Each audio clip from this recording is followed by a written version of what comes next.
So the new Signs of the Times magazine came out, and apparently there's a blue hair on the cover. And this caused a bit of an uproar in those damn sign guys Facebook group. I'm not sure if the person posted it was just trolling or, trying to get a reaction, see what people's thoughts were. But people had thoughts. Let's talk about it. This is Sign Criteria, branding for the built environment. I'm John. Rena is away on assignment. She will be back next week. She's bringing 2 new guests for 2 different episodes. I look forward to that. If you need help starting a business podcast, Rena is your person. She's a great producer, and I couldn't do this show without her, so I appreciate that. And I think you'll like the guest next week. This week, however, we are talking about labor problems in the sign industry. I had worked on this a bit a couple days ago, just thinking about it. I'm on LinkedIn a bit, on Facebook looking at the sign groups and whatnot. And there's a general, kind of some themes that I've come across recently, and I was like, man, we should at least talk about it, try to find some solutions. And then, of course, when Signs of the Times came out, with the picture of the kid with the colorful hair and the black fingernail polish and whatnot on the cover. Oh, and of course he had like a COVID mask as well. So, the photograph is pretty provocative, I guess, from some people's standpoint. And, it brought up a deeper issue, more importantly, about creative people and fair pay in an industry. So the first thing that really started to get me was I started to see a lot of job ads. We need installers. We need installers. A lot of people needed installers. Then, several months later, I started to see the recruiters. We're looking for installers. We're looking for installers. Well, then a few months after that, I started seeing the same recruiters saying, hey, we have these installers. We have these, all these people, which kind of leads me to believe that they might have, recruited people for those earlier jobs and did not place them. So I'm wondering what's the problem if we've got, the whole supply and demand thing. If the sign companies have a big demand for installers and there's a big supply of them, the supply matches the demand, where is the disconnect? Why aren't we hiring any installers? What's the big problem? I start digging through, various topics. And one thing that kept coming up was that, the old phrase, the old half of a phrase, jack of all trades, master of none. Maybe you've not heard the rest of the phrase. A jack of all trades is better than a master of one. So in the sign industry, that's really true. A lot of people that are sign makers are carpenters, metal workers, electricians, hole diggers, graphic designers, salespeople, technicians, all of that. But they don't get paid typically the amount of any one of those. They don't get paid as much as a specialist would, for example. If you're a specialist at a sign shop and say you also know how to weld, well, you would make more money if you just stuck to welding. Now, of course, there's benefits to being a welder at a sign company. The issue I'm noticing is nobody is selling those benefits in the job ads. Oh, hey, fuck you. So if you have a sign company and you're in demand of some workers, most of the job ads I see have a list of demands about, let's call it 3 paragraphs, and a list of offering about half of a paragraph. So that's horrible marketing. That's horrible advertising, and it's really bad sales. You should have your salespeople or maybe your kids write your job ads. You really need to pull in a whole different type of people, and you're not going to get them with all those demands and no offering. The people aren't showing up for your job ads because, well, one, obviously you're not paying enough, because they can go be a welder or a carpenter or something else in a different trade and get paid more. That's part of the problem. But money isn't the only answer, of course. The issue is creativity. You have to just find the people that would make good sign makers. So in other words, build the jack of all trades for your company? Do you have a training program? Do you have an apprentice program?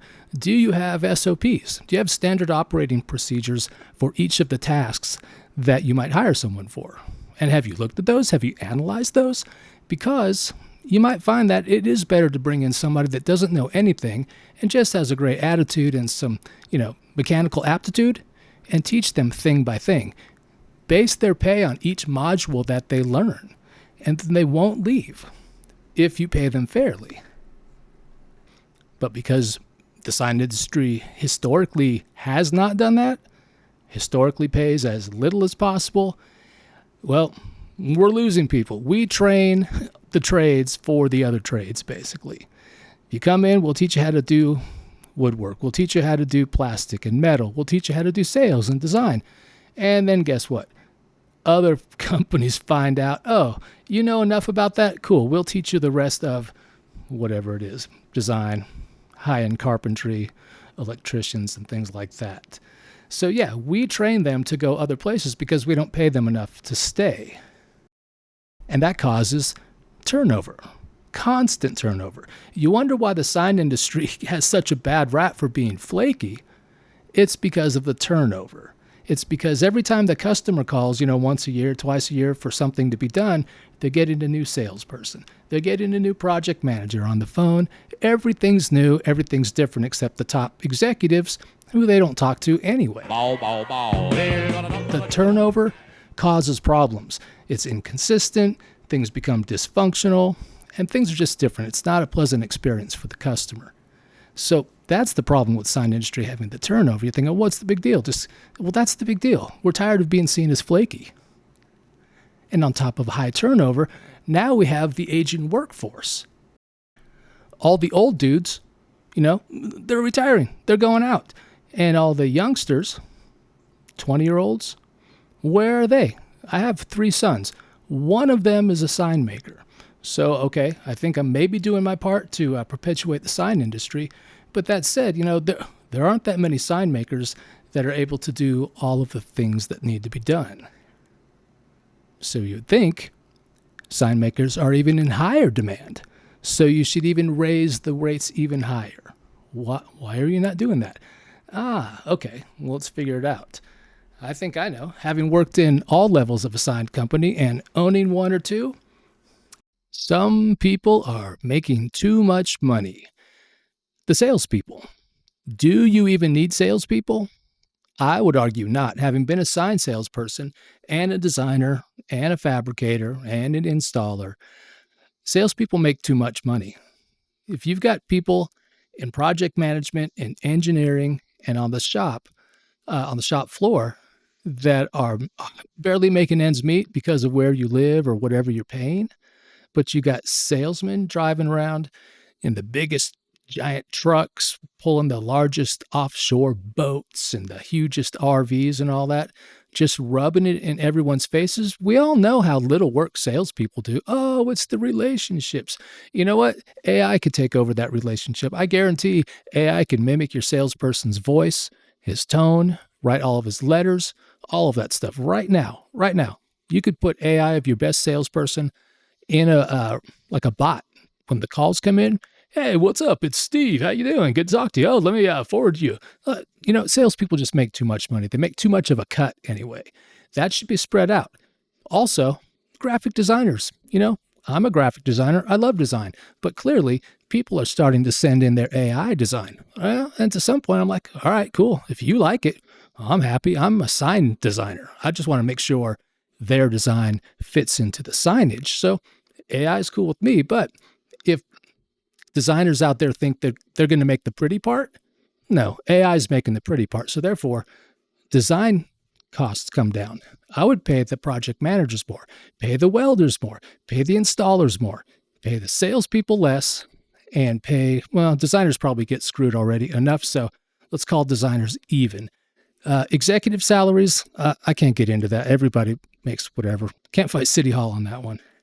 So let's get to the messaging, though. When we are trying to recruit new people, all the ads look like, hey, come sit in a truck and do grunt work in the heat. Yeah, that's part of it for people who like that. But we need people in the entire industry. We need those jacks of all trade that know all of the different things. So we don't want to scare off most of the population. Like, who wants to start sitting in a sweaty truck? I know that's what you need first, but you haven't planted the seeds for this kind of crop of employees. So you have to start somewhere. I say start in design. Address the creative people. You know how many wannabe designers are out there? You know, the musicians and the influencers and all the people who just really have a creative streak that are never going to make a living out there unless they latch on to signs. The sign industry is a great avenue for the weirdos. That's why I was thinking about that, the cover of the Signs of the Times, because, so what if he's got blue hair? He has an interest in signage. And by the way, whoever's on the cover of that, I think was just part of a field trip on Enjoy Signs Day. So whatever. But point being, let the weirdos in. They'll take a job at anything. They just don't want to work fast food, and they don't want to work in a cubicle doing telesales. If you will let a creative person in, you won't have to pay them much if they're not good. Once they get good, yeah, of course you're going to have to pay them, because what happens? They'll leave. They'll go be a designer at an agency or something else. So, but start fresh. Start in a whole realm of creative people who just are looking for a normal job, and they will do whatever as long as you accept their eccentricities. So what if they look weird? They're probably not that weird. That's probably the weirdest thing about them. You know who's weird? People who look normal. So want ads, let's call them want ads, job ads or whatever, should say things like, oh, here's the other thing. Stop marijuana testing your creative staff. Give me a break. That's so ridiculous. Of course you're not getting people. If you let them have weed in their system and are still functional, you will get so many better candidates for your roles. Plus, it's humane. Obviously, if it's not legal in the state you're in, well, that's a different issue. But if you're in a state where weed's legal, then stop being a square. You're cutting out half the cheap candidates. If you want cheap people who are good, you got to allow some of the potheads in. Which is saying something, because I think a couple of the biggest sign companies in the country, one of them's Mormon and one of them's Scientologist. So, there are some squares that run the biggest companies, but I'm talking about the mid-sized companies, the normal size sign companies that do regional work. If you're hard up for help, obviously not the installers, not anybody that works equipment, anything like that, but the creative people, where I'm getting at is start with the creatives, get them in the door. If you have to offer a low salary to tolerate marijuana on their drug test, so be it. Just let it go. But once they're in there and they like having that paycheck and they like having the benefits, whatever they are, they will like that shit. And then you offer them incentives like, oh, you're pretty good at design. We need a project manager who knows design. How about we'll give you 90 days, and in 90 days, you have to come clean of the pot, and you'll also get a bonus at 90 days for moving up, and of course, a small pay raise. So incentivize them with bonuses based on staying around, and then if you need to get somebody out of the design realm off pot, go ahead and try that. Obviously, that's an extreme example, but I'm just saying be creative. Like, come up with ways to get people in the door. Once they're in the door, give them way better carrots. And it doesn't have to be recurring costs like, a salary immediately out the door, the best benefits. But if you could schedule or systemize your training into standard operating procedures, put that down in writing and let the new people come in. And once they're there, I guess it would be similar to the way I remember my mom worked for the county government. Once you were in the door, you can go up, down, left, right on all the different job categories. You can go to different whole things. You'd go from working in one building in one side of the town to a whole different building and a different service somewhere else. Because the skill of working for the county was working for the county. So once you learn those core skills, you could go anywhere you wanted to. And I think the same could hold true with the good sign company. If you start in design but want to move over to engineering or move down to the shop, well, you still have all three of those skill sets, and you should be able to move backwards, laterally, up, whichever way, if there's a roll around. And as the owner of the sign company, obviously, you will keep your training in-house. You will never lose any of that training simply by being more flexible. And if you're not going to pay a bunch of more money to keep up with common white-collar salaries, flexibility is key.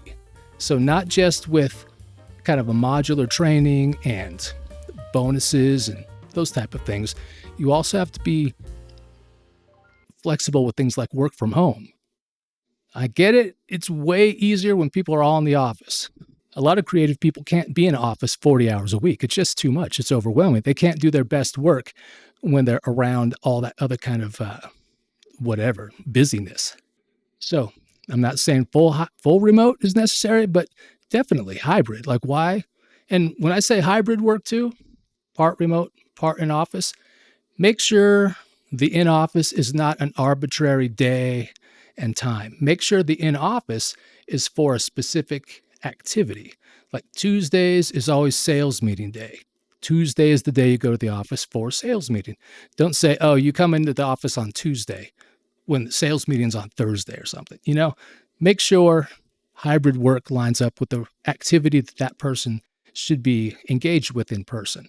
And then when they're working on activities that don't need to be in person, those can be their home days. Again, it's just being a little more flexible. If they have to, sit here and talk with ChatGPT and work it out. Have a conversation. Tell them you are, my human resources director. Help me work out a flexible plan that includes X, Y, and Z. Come up with some standard operating procedures that we can get people trained from this role to that role. Let them cross-train. Let them move laterally. The whole thing. You can do the whole thing in a weekend. And one more thing I thought of that was a little out there, but the more I think of it, it's not really. Say you have a company, right? And there's talent out there that you think, yeah, it's pretty good. Like, tons of divorced dads, for example, in America happen to be sign guys. Well, it's expensive to up and move. How about you have a sign maker house? Bear with me. Hear me out. It's similar to comedy clubs. Comedy clubs around the country have like a condo or something where people that are traveling just stay there. It's much cheaper than putting, comics up every night, every 3 nights, whatever, in a hotel. So yeah, just get a condo or a house so that when you recruit new people, they could stay there the first 3 months, like a probation period. And while they're there, they can get their lay of the land, figure out where they would like to move, get a few paychecks, and help them a much softer landing than like, oh, you're on your own, sucker. Like that just doesn't work with new people these days. I don't know if you have kids, but kids today are not going to do that. If you're not going to help them out and get to the new place where they're trying to be, they'll stay where they are. Like, of course they will. Why? So help people out when they're trying to move. Get a house like that. Also, it doesn't have to be for just new employees or apprentices either. It could, if you had a company house, literally a small house, like 2 bedrooms or something, if something ever happened, God forbid, with one of your existing employees, just know that there was a company house. If you need a break, if you're in between something, set a list of priorities and whoever needs the house can go use it for a minute. I think that would be a great, $1,500 a month well spent, especially if you're trying to recruit people and you're already paying, $10,000, $15,000 short a year anyway. And the last thing, it's a little disjointed. Sorry, I'm not taking notes here. I'm just kind of going off the cuff. But the opacity in what you are offering sucks. I talked about it earlier. When you see an ad for any role in the sign industry, you will see what we require. You need this, you need that, we need you to do this and that, and here you're going to be responsible for this, that, and this and that. And what we're offering is this. But what is that? It's just not even there. They don't even put the salary there. And a couple of the recruiters that hit me up a couple of weeks ago hit me up for a sales role, like a remote sales role or something for a national chain or something. And I'm like, well, what's this, what's the commission scale? And they're like, it's a commission job. I'm like, yeah, you said that. I saw that in the first message you spammed me. I'm like, what's the scale? Like, how much? It's a commission job. So, you've got recruiters out there that don't know what they're selling and they're still being opaque. If you have a good product, if your job is so great, tell the world how much you're paying. You've really got to put it out there saying, look, here's a project manager job. We'll bring you in. You could have 90 days in the company house. It pays $60,000.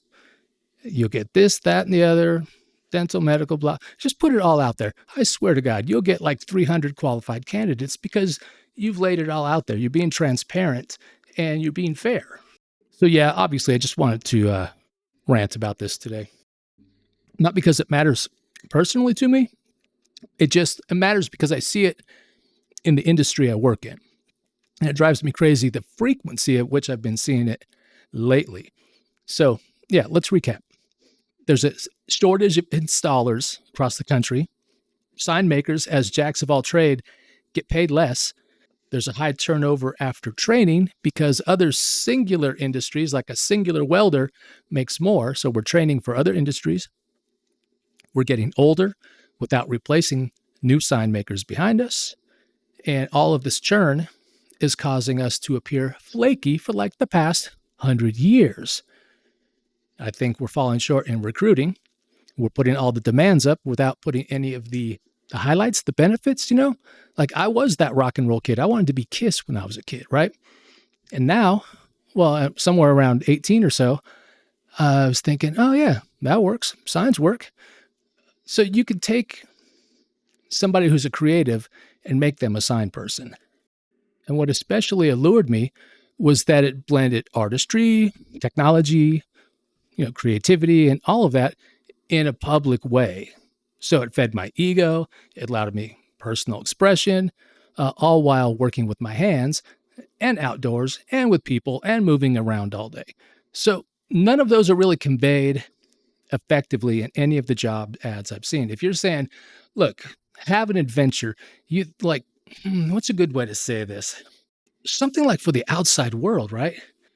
Design, not online. That would probably blow a designer's mind. What do you mean not online? All designs are online. Nope. Look, dude, you're a designer. Come design for the sign industry. Your designs will now be in the real world. That's alluring to a lot of people. And a lot of designers don't think that. They think of designing for a new app or at most, maybe designing credits for a movie opening or something. But most people are just thinking of just designing Canva templates for social media slop. That's not design. Real designers want their work seen. They feel they're artists. Those are the perfect people to attract to this field, especially once you get to tell them, hey, not only do you get to see it in public, you get to walk every step of the way from sales to measuring the building and designing it the right way and getting it back and forth with customers and the city planners, all that stuff. It's really fascinating. But instead, these job ads are saying, must be this, must be that, gotta be this, nah. It's like you're from 1980s, dude. So lower them barriers. Stop drug testing your creative staff. Pay your salespeople less. Get rid of your salespeople. AI your salespeople. You don't need them. Hire more project managers, friendly ones, real ones, and have them manage the client. Friendly project managers. Imagine that. Especially how friendly would they be if they got paid more and there were more of them to handle all the different projects because you were saving all that overhead on overpaid salespeople. Nailed it.